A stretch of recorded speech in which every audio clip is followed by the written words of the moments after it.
Hello, my dear friends, and welcome to my channel. My name is Barbara, and today we're going to be looking at how to transmute energy, okay? So this is a question that I've received a lot, so let's talk about it. The first thing we have to understand is that energy in motion are emotions, okay? So energy in motion are emotions. So the thing is, it's like we're all vibrational beings and we're all vibrating at a certain frequency. The frequency that we're all vibrating at depends on your emotional state. They don't teach you this in school, do they? Anyways, what we have to learn is we have to learn how to manage our emotions, basically acknowledge our emotions, transmute lower vibrational emotions that might be within us. And a lot of the time, you might not even realize that you have these emotions. Like even when I look back at myself, I get anxiety for myself because I was so anxiety ridden during those times, right? Now I can see that because I'm not in that state anymore. But regardless, if you focus on bettering yourself and you have the intention to basically pull yourself out of this energy, you will eventually get there. It just takes a lot of self-reflection, healing, and basically acknowledging things that have taken place within your life. So emotions, basically what happens is if they don't go out, they go in. And then when they're within you, if it's not something that's been processed, if it's maybe something that was traumatic, or maybe something that was very devastating, or maybe let's say it was a heartbreak, or whatever it is, something that was maybe lower vibrational that took place, maybe you didn't have time to process it. Because the thing is, personally, I've always had the theory that we've been, especially in the West, that we're in a constant state of grief because it's constantly fast, okay? We're constantly moving on to the next thing, onto the next thing, onto the next thing, that we don't actually have enough time to process things that have ended.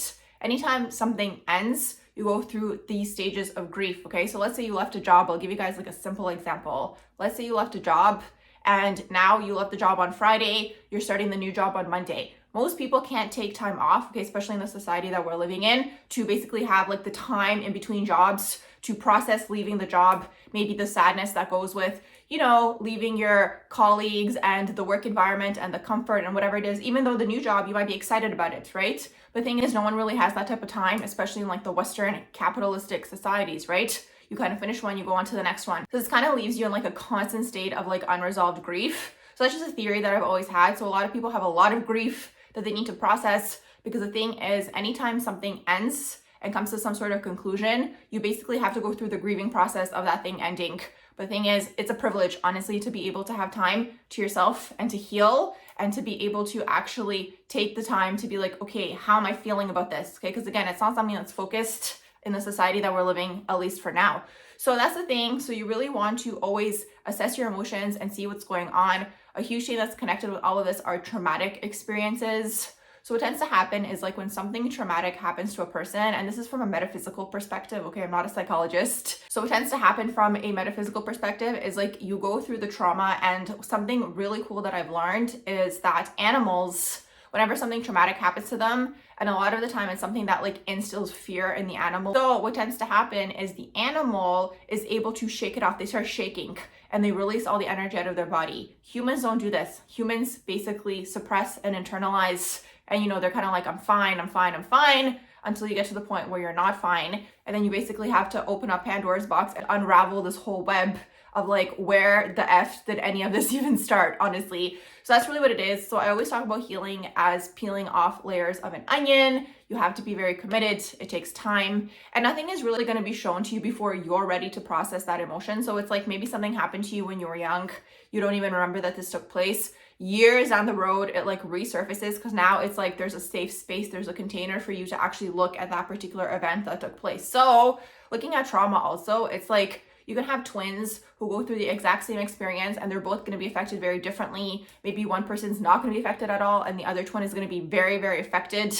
I've actually seen this with siblings actually, where it's like they've kind of gone in complete opposite directions, because it's kind of like when something takes place, it's going to affect different people differently. So we can't sit here and be like, this was traumatic for this person, this wasn't traumatic. The way that I see trauma is like anytime basically something either scares you, takes you out of your body, because when you're scared, you go out of your body, okay? Or when it's something that's like surreal, or something that basically puts you into an intense survival mode, or when it's like your outside reality isn't basically validating your inner reality, okay? You go through this cognitive dissonance moment. The way I see it, this is all traumatic experiences, okay? Again, I'm not a psychologist. This is just something that I've observed. So metaphysically, what takes place is when you go through those traumatic experiences, you're actually being taken out of your body. It's almost like a self-preservation thing, okay? But what happens is like that aspect of you has not been reintegrated yet, okay? So you carry this wound, this trauma within you, and it's like you always attract it and manifest it back into your life. Because basically what happens is like it keeps coming back until you are aware of what it is. It kind of starts off quieter and then gets louder and louder and louder until it's like super in your face. Most people don't see it until it's super in their face, unfortunately. But when it is, then you're kind of like, okay, what is this issue? How can I heal this? How can I integrate this? Because that's the whole thing here. We want to reintegrate those aspects of ourselves that left. A really good example, psychically, what I see is like, it's not really the same. It's kind of like same but different. Is I don't know if any of you guys watch Harry Potter, okay? So if you watch Harry Potter or if you read the books, basically what happens is every time Voldemort takes someone out, he leaves a piece of their soul, I think in like an object or whatever. He called it Horcruxes or whatever they were, right? So this is a really good example of like what happens when you go through trauma yourself. It's like almost an aspect of you leaves. So you basically have to go through soul reintegration to basically go and grasp those aspects of you that have left and bring them back and reintegrate them within the self, okay? So this might be a little bit out there for you guys, or this might be a little bit like, what's going on with this, whatever. If you guys don't understand it, it's okay, just leave it, you know, in the corner. Maybe at a different time it's going to make sense. But this is what's happening from a metaphysical, okay, perspective. It's like there's something that has taken place and there's an aspect of you that left. So there's a traumatic aspect of it, okay? So, okay, back to transmuting emotions. So basically what happens is like you now have this wound and you're carrying this wound within you, and it's like everyone has something going on, okay? I've spoken a lot about the 3 collective wounds, okay, that are the biggest ones. They're in the 3 lower chakras. We all want to come out of the lower chakras and we want to go into the higher ones. That's the ultimate end goal. As a collective right now, we're going out of solar plexus into the heart chakra. That's the transition that's taking place right now. We're going into a more heart-centered way of living. But the thing is, anytime there's a high frequency or you feel love or any high vibration emotion of this sort, it's going to be pulling you into this direction, and the lower vibrational emotions are going to be pulling you back. So there's going to be like almost like this dissonance going on within the body. This is when you're going to see people maybe acting out or not acting like themselves. Because really what happens is like when these traumatic things take place, a lot of the time they're not resolved, and basically leaves you open for darker energies and entities to be able to latch onto you. And those darker energies and entities feed off of you being unhappy, okay? Metaphysically, again. So they're feeding off of you being unhappy, so you don't want to give them that satisfaction. So basically you want to work on yourself as much as you can to integrate those lost aspects of yourself within yourself, so you can basically tell them to F off, okay? So this is really what it is, and that's what's happening from a metaphysical, psychic perspective behind the scenes. So the 3 deepest wounds in the collective, and this is everyone, okay, and the collective has been affected in one way, shape, or form by these wounds. The biggest one, well, I'm not going to say it's the biggest one. There is no biggest one. They're all kind of like equal, okay? Everyone, again, is going to be affected differently. But the 3 deepest wounds within the collective are root chakra, okay, and the shadow. Root chakra and the shadow is finances, money, survival, all these things, generational things are in here. So it's kind of like things kind of get passed down, and you have to look at it as like something really cool that I learned is like root chakra also deals with like your bowels. So I don't know if any of you guys ever noticed, but it's like either when you get really nervous or if you get scared or if you get like, you know, surprised in any way, shape, or form, you have to go to the bathroom right away. Actually, this is like a survival thing that I've learned, because what happens is like back in the day, if you, let's say you get into like survival mode in one way, shape, or form, let's say you have to run away from someone or whatever it is, this happens because it's like, it makes your body lighter. Okay, it's really interesting. So anyways, I don't have articles to quote this. You guys are gonna have to look it up online. But this is really what it is, what's going on with the root chakra. So it deals with like the bowels, and like psychically the way that I see it is like, okay, one thing that I always saw was like the rainbow, the red band is the thickest one, okay? So the root chakra, when it's triggered, it triggers you really like, it makes you dense, okay? It really grounds you into that earth plane. We're trying to get out of here, okay? We're trying to clear the karma and get out of here. So you want to heal these things, okay? All these things that I mentioned, survival, finances, beliefs around money, beliefs around abundance, all these sorts of things, because really ultimately we're all meant to be abundant, and these are the biggest tests on the earth plane, is to master abundance and master money, okay? So that's a huge thing to understand. And also another thing to understand is like money is just energy. So when you're healing this within yourself, you have to look and be like, how much do I think my energy is worth for the outcome that I'm getting? Just a little tip. So that's a huge thing with the root chakra, okay? And then generational things, all these things that have been passed down through the lines, okay? You have to look at it as like, it's just chilling, you know, the gunk, okay? It's like, at the bottom of your chakras. And the thing is, you can't go into your higher chakras if you haven't cleared out the lower ones yet, okay? Otherwise you go into like an unbalanced energy. So then you have people who are like super psychically open, who unfortunately fall into mental illness because they haven't integrated their traumas yet. But that's a different conversation for a different day. So that's root chakra. Next chakra that we have is the sacral chakra. This is sexuality, okay? So anything to do with sexuality. We have two extremes. We have hypersexualization in society, and then we have the repression of sexuality, neither of which really serve anybody, okay? So this is a huge wound within the collective. This can manifest so many different ways. Stagnancy, okay, is a huge one in here. Not being able to be creative, and your emotions are in here. So when you're not able to heal and clear your emotions or be validated or accepted or all these things, it gets stored in the sacral chakra, and then that actually prevents you from manifesting. That's the biggest thing to understand here, okay? Because you can't go into the higher ones until you clear the lower ones. That's a huge thing to understand. So that's what's going on with the sacral chakra. Important to understand that this is the manifestor's energy. It's the feminine energy. It doesn't matter whether you are male or female, okay? We all have masculine and feminine energies within us, and we have to learn how to integrate both and use them both to our advantage. So next, you go into the solar plexus chakra, which is located in your belly. And this is where most people are, actually. Most people are vibrating and operating out of their solar plexus, okay? Even when I did Reiki for my clients, I would always feel it in their solar plexus. It would usually be somewhere within the lower three. Sometimes it's grief and the heart chakra too. That's a huge one, as I was mentioning way at the beginning.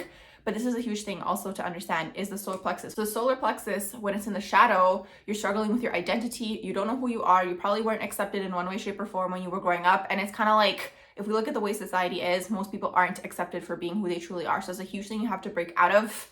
Boundaries are in here. Narcissism is in here. So narcissism siphoning off of your energy is in the solar plexus chakra. Now, the thing to understand with narcissism, and I'm going to put that video that I recorded somewhere here from a metaphysical perspective, is that not everyone is a narcissist, but most people have narcissistic traits because the whole structure is narcissistic. We're coming out of that now, so not to worry. But kind of just bringing these things to your guys' attention, because the thing is, sometimes you need to have a word or a term to understand what the problem is so you can heal it. Another thing that's coming through to mention is the sacral in the shadow also is codependency. So these two work together, sacral and solar plexus. You have people who are in a narcissistic energy who are looking to siphon and control people, and the people that they siphon off of and control are the codependent people, which again are most people until you're aware of this and you heal this, because it's all to do with the abandonment wound. And the abandonment wound is deeply connected to our existence, okay? So it's kind of like people feel abandoned when they feel like their existence is not being validated. Huge thing to understand here, right? So when we learn these things, we can actually free ourselves from all these belief systems and kind of be like, why do I need you to validate my existence? And slowly start healing that abandonment wound. The abandonment wound is the biggest thing that holds people back, okay? Biggest thing that holds people back in every realm of life. It's kind of like people maybe want to progress. They don't want to leave their friends behind, or they don't want to leave their partner behind, or they don't want to leave their hometown behind. Whatever it is, it can manifest so many different ways. But it's kind of like the abandonment wound. Honestly, I almost want to say is the biggest wound. But again, I'm not going to be the one here to be like, this is bigger than this one, whatever, right? So the abandonment wound is a huge issue within the collective. And that's what holds people back. And it kind of comes down to like group mentality, where it's kind of like, we all have to be part of the group. You don't want to be, taken out of the group, or you don't want to be like shunned from the group. It really goes back to like the way we actually are at the core, but everything's been inverted, okay? So knowing these things, we want to heal. We want to come into our power. We want to come into our strength. We want to come into the energy where it's kind of like, I know who I am. I know what I'm here to do. I know what I love to do. Most of the time it's connected with what you love to do and what you have the least amount of resistance doing, okay? So that's kind of like, it's things that come to you naturally. And a lot of the time, things that come to us naturally, we think that everybody can do them, right? But most people can't do what you can do. Or even if they do something similar to you, it's going to always be different because we all have different experiences, right? Anyways, that's the main thing to understand here, right? We all want to come into our power. We want to basically reintegrate those lost aspects of ourselves so we can know who we are really and what we're here to do, and that we're all actually master manifestors, which we actually are. I know people talk about manifesting, but that's all kind of like surface level manifesting. You can sit in your room and write down like 500 million times what you want to manifest, but if you're not out there putting the action along with the manifestation, it's not going to come through. And most of the time, you're going to see that when you're trying to manifest something high vibrational, you're going to have to heal to match it. Most people don't want to hear that, unfortunately, I know. But again, something that I've learned through my own experience and my own journey, this is really what happens, okay? Because the thing is, when you get an idea, it's so high vibrational. And the whole reason something doesn't manifest right away is because of the fact that there's a level of resistance within the body. So we have to go and explore and be like, what is the resistance? What are my wounds? What are my limiting beliefs? Where do they come from? And how can I take myself out of that?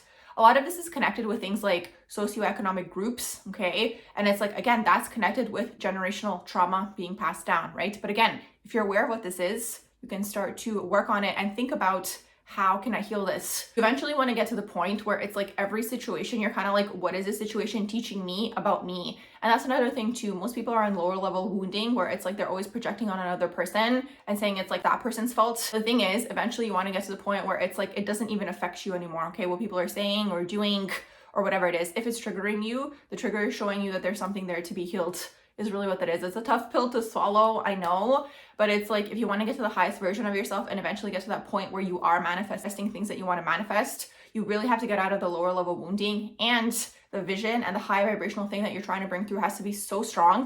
You have to be so persistent toward it. Like, the thing is, manifestation is focus energy. So it's kind of like you have to basically focus all of your energy toward that thing to basically bring it through, okay? You literally have to look at it as childbirth in a way, okay? You have to look at it as childbirth. It's a really good metaphor because it kind of shows you that things take time, okay? To get there, you have to nurture it, you have to take care of it. And also, a really good thing that I've learned also is like, the child is in the belly, it's in the dark, okay? Same thing with like a little seed, it's underneath the earth, it's in the dark. So it's a good metaphor to show that like the best things and the best transformations happen behind closed doors, happen in the dark. You have to go through the dark night of the soul, okay? These types of things.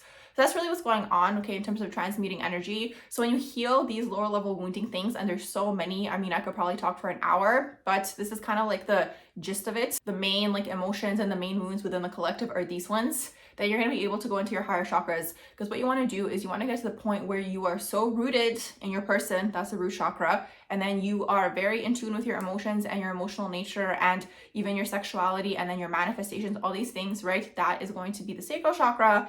And then you are confident in who you are as a person. That's your identity. That's going to be the ego, a healthy ego, okay? In the solar plexus, you get to your heart space, you're living out of your heart center. And eventually you want to get into the higher chakras. Upper three chakras are the spiritual chakras. Speaking, okay? Speaking your truth. You should never let anyone silence you, honestly. That's a huge thing to understand, is like, I almost want to say that the throat chakra is the most spiritual chakra, right? But again, I don't want to go around being like best, worst, most, least, whatever, right? But it is highly spiritual because it's your voice, okay? So that's your voice, and everyone has a different truth.